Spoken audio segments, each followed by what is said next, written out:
Good afternoon. I wrote a play called Red December because I never met my grandfather, Louis Rupert Erreca. My father also lost his father when he was only 13 years old, and on December 7, 1941, when Japanese planes dropped their bombs on Pearl Harbor, Iowa. My grandfather was in the Philippines and he had to go on bombing mission to the Jolo Highlands. And unfortunately, he never got back.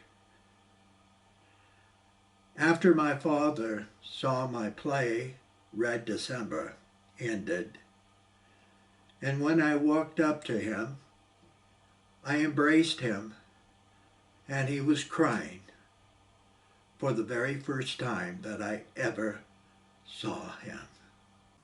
When 1941 rolled around, Victor Francis moved his family to 1725 32nd Street in San Diego, California. He was 33 years old, and Myrtle Belle was 31 years old. Sonny was 13 years old, and little Victor Charles was 2 years old. My grandfather, Louis Rupert Erreca, who I never had the opportunity to meet, was born on October 14, 1904, in San Luis Rey, California. My grandfather was 37 years old, and he was still in the United States Navy. He had recently married 21 years old Sabra Johnson, who was born on September 22, 1920, in Grand Valley, Colorado.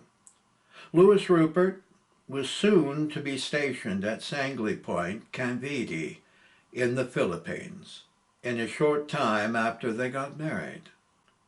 On December 7th, 1941, on a Sunday in Honolulu, Hawaii, the Japanese sent 353 aircrafts to attack the United States Navy ships in Pearl Harbor. 2,403 Americans were killed that morning, and there were 1,178 wounded. On the following day, on Monday, December 8, 1941, President Franklin D. Roosevelt declared war against Japan and said the disaster of bombing of Pearl Harbor was a date which will live in infamy. At that point in time, Louis Rupert Erreca and his squadron, VP 101 PBY-4, was ordered to fly down to Ambon in the Dutch Indies. On the day after Christmas, my grandfather, Louis Rupert Erreca, boarded his PBY-4 with 500-pound bombs rigged on the PBY wings, and along with 5 other PBYs of VP 101, were ordered on a bombing mission to the Holo Islands to attack a Japanese cruiser in the south tip of the Philippines. My grandfather, Louis Rupert Erreca, was in the lead PBY-4, being flown by Lieutenant Burden R. Hastings, and when they arrived in the early morning of December 27, 1941, they were engaged by Japanese AA fire from the Holo Island. The PBY-4 was severely damaged and was able to safely land with the whole crew still alive. There was pilot Lieutenant Burden R. Hastings, Ensign Russell Franklin Chambers, Lieutenant Marsh Weston Miller, Jr., Clyde Harold Evans, Paul Roland Moses, Gerald Parks, Ammon Wesleyan Gates, and Louis Rupert Erreca. My father, Louis Sonny, was only 13 years old when he was contacted by his father's wife, Sabra, sending him a Western Union message at Victor Francis's Buono's home at 1725 32nd Street, San Diego, California, on January 10th, 1942. And the message read, "Your daddy reported missing by Naval Department. May see you soon. Sabra."